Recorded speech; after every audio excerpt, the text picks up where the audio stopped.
जवाहरलाल नेहरू जिन्ना एक ही संस्था में पढ़ करके बैरिस्टर बन करके आए।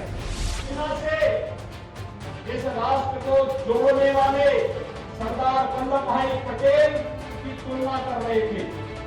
भाइयों बहनों, ये वक्तव्य अत्यंत शर्मनाक है।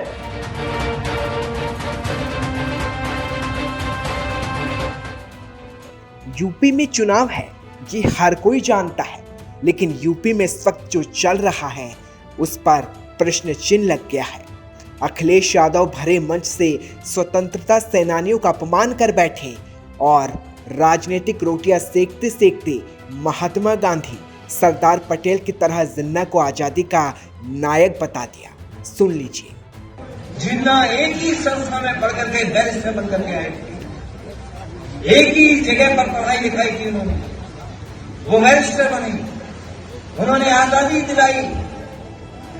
उन्हें किसी भी तरीके से अगर किसी का भी संघर्ष करना पड़ा होगा तो वो अखिलेश यादव ने जिन्ना का जिक्र किया तो बीजेपी कहां चुप रहने वाली थी। अखिलेश को घेरने के लिए योगी आदित्यनाथ खुद सामने आए और अखिलेश के बयान को शर्मसार और तालिबानी मानसिकता करार दिया। ये भी सुन ले। कल मैं समाजवादी पार्टी के राष्ट्रीय अध्यक्ष का वक्तव्य सुन रहा था। वह देश तोड़क जिन्ना से इस राष्ट्र को जोड़ने वाले सरदार वल्लभ भाई पटेल की तुलना कर रहे थे। भाइयों बहनों, ये वक्तव्य अत्यंत शर्मनाक है। सरदार वल्लभ भाई पटेल भारत की एकता और अखंडता के आधार हैं, उसके शिल्पी हैं और वर्तमान में प्रधानमंत्री मोदी जी के नेतृत्व में एक भारत श्रेष्ठ भारत की परिकल्पना को साकार करने का कार्य किया जा रहा है। लेकिन आजाद भारत को एक भारत के रूप में रखने, अखंड भारत के रूप में वर्तमान भारत को रखने का श्रेय अगर किसी को जाता है तो वह सरदार वल्लभ भाई पटेल को जाता है, जो लोग पूरा देश लोह पुरुष के रूप में मानता है। लेकिन कल उनका वह विभाजनकारी मानसिकता एक बार फिर से सामने आ गई जब उन्होंने सरदार पटेल को जिन्ना के समकक्ष रख करके देश तोड़क जिन्ना को महिमामंडित करने का प्रयास किया है। मुझे लगता है भारत की जनता इस विभाजनकारी मानसिकता को कभी स्वीकार नहीं करेगी और उत्तर प्रदेश की जनता को हरगिज स्वीकार नहीं करेगी। मंच के सामने हजारों की भीड़ है और नेता संबोधन दे रहे हैं, लेकिन क्या वोट के लिए नेताओं को ऐसा बयान देना चाहिए, ये सवाल बड़ा है। वैसे अखिलेश के इस बयान के बाद मायावती ने मोर्चा खोल दिया।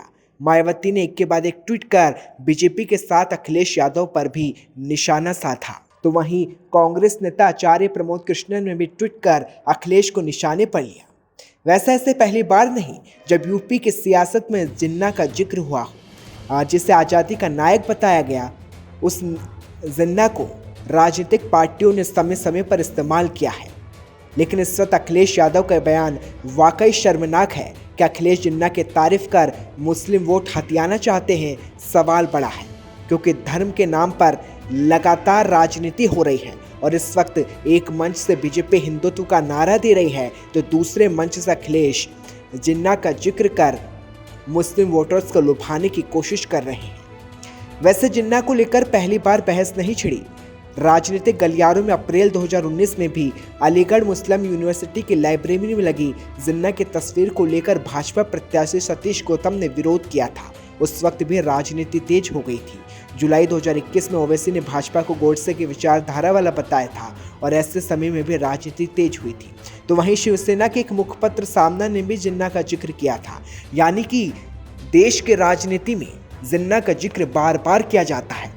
जिन्ना को कैसे भूला जा सकता है, जिसने देश को बांटने का काम किया, देश के टुकड़े करने की विचारधारा रखी। उस जिन्ना को राजनीतिक पार्टियां अपने वोट के लिए कैसे इस्तेमाल कर सकती है, सवाल बड़ा है।